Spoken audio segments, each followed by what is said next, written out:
kormeerkan uu madaxweyne xasan sheekh maxamuud ku tagay xarumaha ciidanka xoogga dalka ayaa waxaa ku weheliyay wasiirka gaashaandhigga xukuumadda Soomaaliya Cabdixakiin Maxamuud Xaaji Fiqi, taliyaha ciidanka xoogga dalka Soomaaliyeed Sareeyo Guuto Daahir Aadan Cilmi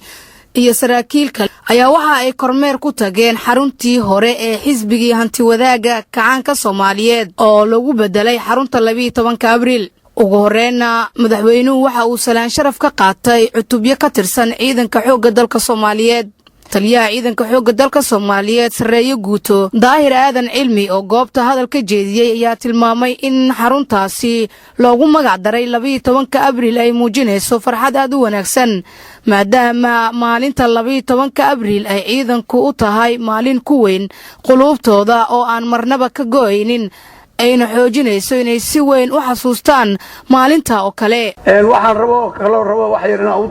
ku taabto madaxweyne sidaas u tahay qaybtan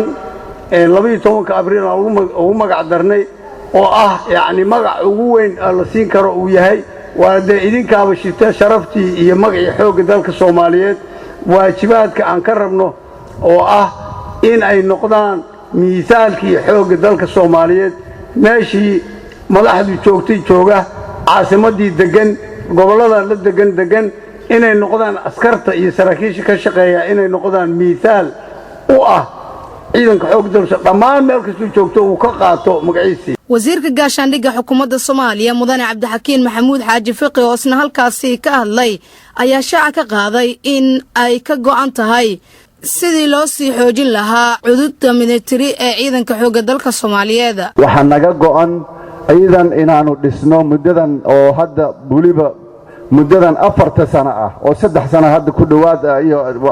iyo wax yar zaid ah inooga harsan tahay inaanu dhisno ciidan Soomaaliyeed oo professional army ah, ciidan Soomaaliyeed oo hanan kara difaaca dalka, ciidan Soomaaliyeed oo diyaar u ah inay difaacaan shuruucda iyo dastuurka dalka inaanu dhisno, ciidan Soomaaliyeed oo ka madax bannaan discipliin xumada iyo in caruurta la askareeyo intaba ka madax bannaan inaan dhisno ayaanu diyaar u nahay. waa naga go'an tahay, waxaanu ku kalsoonahay inaanu arrintaas ka guulgaari doono madaxweynaha Jamhuuriyadda Federaalka ee Soomaaliya mudane Xasan Sheekh Maxamuud oo isna halkaasi ka jeediyay khudbad dhinacyo badan taabanayso ayaa sheegay in ay jiraan kuwa dilaya magaca iyo karaamada ay leeyihiin ciidanka xoogga dalka Soomaaliyeed kuwaas oo ku tilmaamay inay dhigtaan isbaarooyin ay bulshada ku dhibaateynayaan. aad iyo aad magaca u fiicnaa horseed ay keentay ciidan u eka ciidan u eka gaatamay oo askartii wadada ma ka leexdan haday ka leexdan ana taagan oo isbaarada dhiganayo oo markuu isbaaro dhigan waayo qoraga intii tuutaha inta soo dhashta gaariga soo ag istaagay la wariya numberka waa kaasay muxuu ku soo shub EVC da soo dir lacagta hadaan soo dirin wadada mari meys yaani waxa jira way marka nin tuuta gashan oo maxaan ku raad baabuur BL meel taagan darawalka maxaan ku raad albaabkiisa ku la xoobsan hadaad aragtaay waa xigmad waa intaas numberka telefoonkaas soo tuur markuu awood geli waay waa yaani waa meel ma jiri jirin awood jidka la taagay kana la jiray gacanta loo taagi jiray markii taa laga soomiyo hadda midaasay joogtaa midaana ayadana la tacaalkeedii iyo muxuu ah sidii loo joojin lahaa waa ayadana howl noo wada taalo